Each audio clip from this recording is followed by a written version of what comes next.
Welcome to the All City Podcast, episode 15. Today I will be talking about Reno's game with Sacramento and Reno's upcoming game with Tacoma.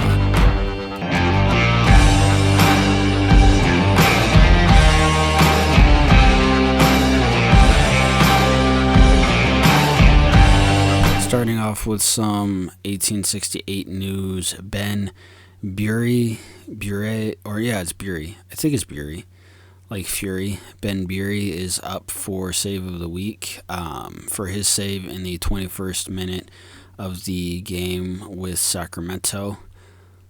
I'll be talking a little bit about that later.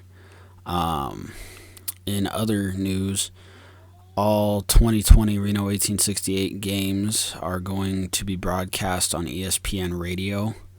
And then the August 19th game that was supposed to be in Tacoma got moved to July 23rd, which is this Thursday, and that will still be in Tacoma, and that's Reno's only game in Tacoma for the rest of this season.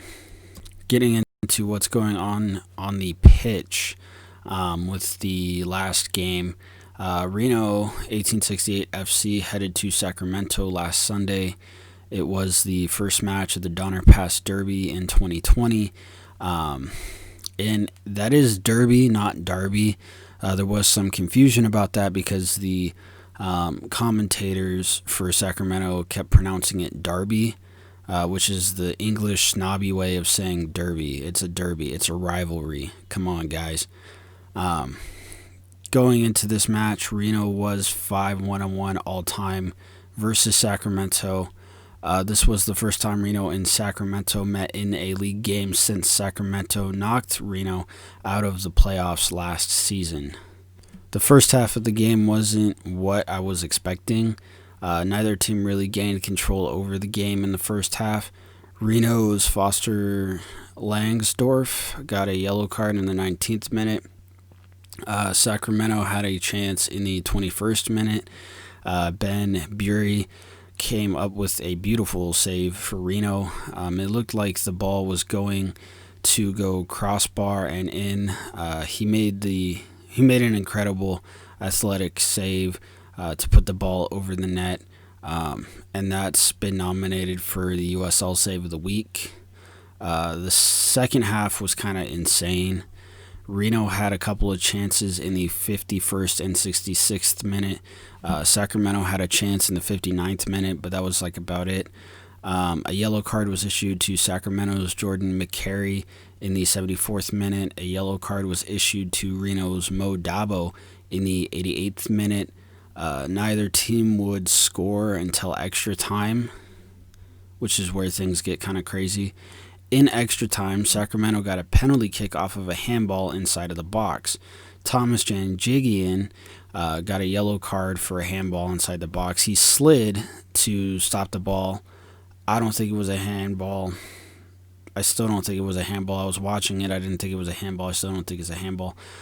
Sacramento's Cameron Iwosa. I don't know how to say that. But he scored the game's only goal on that PK. The game ended 1-0 Sacramento, which it's a crappy way to lose. In the way the game was going, neither team was able to really capitalize on their chances. In the 80th minute, I was thinking that the first one to score would win. Unfortunately, that wasn't us. I feel like the team got robbed a little bit with the handball call. I didn't think it was a handball during the game. I still don't think it was a handball. As soon as the ref called it, I knew that the game was over, and that Sacramento was going to win. Heartbroken is the word I used in my game review that I did. However, the PK isn't the only reason that Reno lost. It's a big reason why Reno lost, but it's not the only one. I thought Reno was playing on their heels a lot.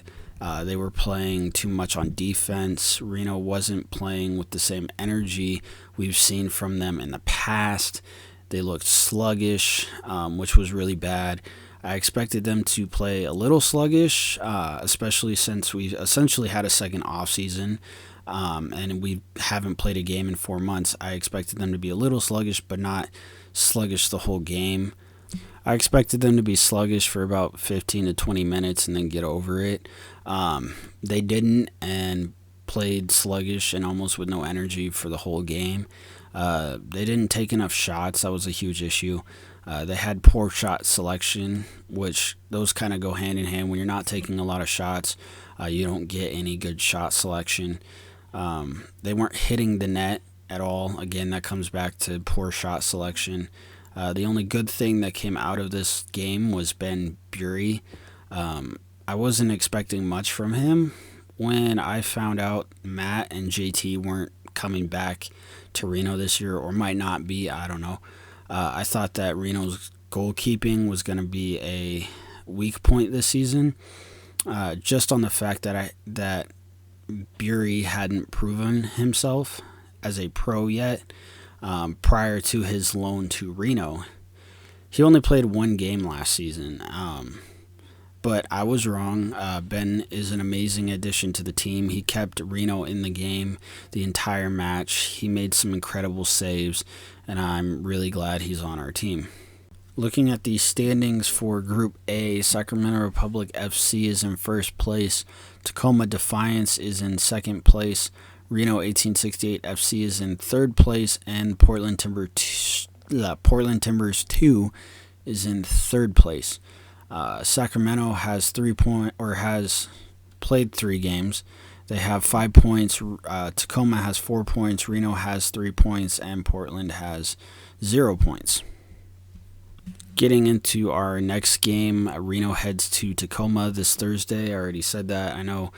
But Reno's heading to Tacoma this Thursday. It was originally supposed to be on August 19th. However, they moved that. I'm not really sure why they did. Reno is 1-0-0 versus Tacoma in 2020. We did get the win back in March. Reno is 2-0-1 versus Tacoma all time. The start for this one is currently set for 7 p.m. If Reno wins, they'll be back on top of Group A. Reno needs to play with better energy if they want to win. Urgency will be a huge factor to whether Reno will win or not. They need to create more offensive opportunities. They weren't creating enough against Sacramento. Part of why they didn't have a lot of shots against Sacramento was because they didn't create enough offensive chances. They won't be able to take shots if they don't create offensive opportunities. They won't be able to get good shot selection if they're not taking shots, which comes back to offensive opportunities. And taking shots and building momentum, it will be huge in this game. The good news right now, though, at least I see it kind of as good news, is that all of Reno's troubles right now kind of seem like they're only on offense.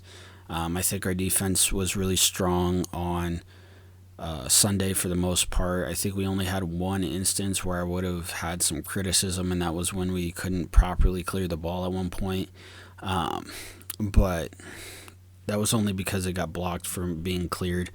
But yeah, I think Reno's troubles are mostly on offense right now, which means that they can be really easy to fix, I think. Tacoma is coming off of a home win versus Portland. Tacoma defeated Portland 3-0. There were a total of 8 cards in that game, all yellow cards. But there were 8 of them in that game. I just think that that's a larger number for amount of cards in a game. It was Tacoma's first win of the season. Prior to that, they drew with Sacramento. Tacoma does sit one spot ahead of Reno in the standings. Tacoma hasn't beaten Reno, even when they were Seattle. They were the Seattle Sounders too. Even when they were them, they didn't beat Reno. So I think that's 4 seasons now they haven't been able to beat Reno yet. Tacoma did score first in the game back in March. Reno responded with 3 unanswered goals, but these are 2 totally different teams now. Tacoma seems to be stronger now. Tacoma has definitely found their footing early into return to play. However, Reno hasn't found their footing yet. But Reno is only one game into return to play as well. I mean, we could turn around and win the rest of the games from here on out if we really wanted to. I think, but not that that's going to happen, but that's a possibility that could happen. Yeah. I know Reno can win this one. I hope that the players step up. I want to see Reno return to its winning form. However, Reno will have to start winning games soon because there are only 14 games left in the season for Reno. Getting into the key players for Reno, Ben Bury, he was in excellent form on Sunday. Hopefully he'll be in excellent form on Thursday. Big question is, will he keep it up? Again, he hasn't really proven himself as a pro. I mean, he did really well on Sunday, and I think he has proven himself to some degree, but if he can do that consistently is still yet to be seen. Emilio Yakaza, he showed that he has some speed on Sunday. He took the ball from basically center, and then he took it towards the box, all the way to the box, and then he took a shot. Which I don't even think that one was on target, but he took a shot, which I think that was a good effort from him, and I think that kind of shows some of his ability that he didn't show off too much on Sunday, but that he could show off here on Thursday, and that he could show off here in the future.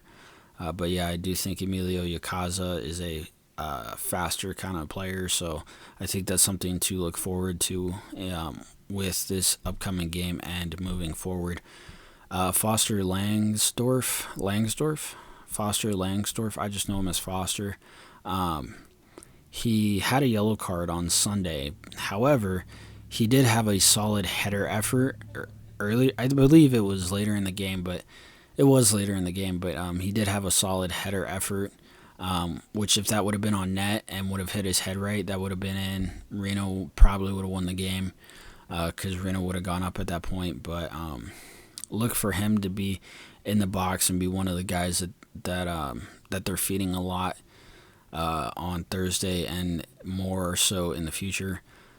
Looking at key players for Tacoma, Alec Diaz, he has scored 2 goals in 2 games with Tacoma. I'm not sure if those were 2 games back in March or if those were the 2 games in return to play, but he has scored 2 goals in 2 games. So if he's playing on Thursday, look out for him. Taylor Mueller, he has had 21 clearances, and then Samuel Rogers has had 15 clearances. Getting into the player of the week, I think it's kind of obvious who I picked. I picked Ben Bury. He had an amazing performance on Sunday. He's probably going to win USL's Save of the Week. Just an excellent all-around performance, and that's why I picked him as the player of the week this week. Yeah. Well, that's all I have for this episode. Thanks for listening. If you made it this far, please like, subscribe, and comment, and I'll see you guys next week.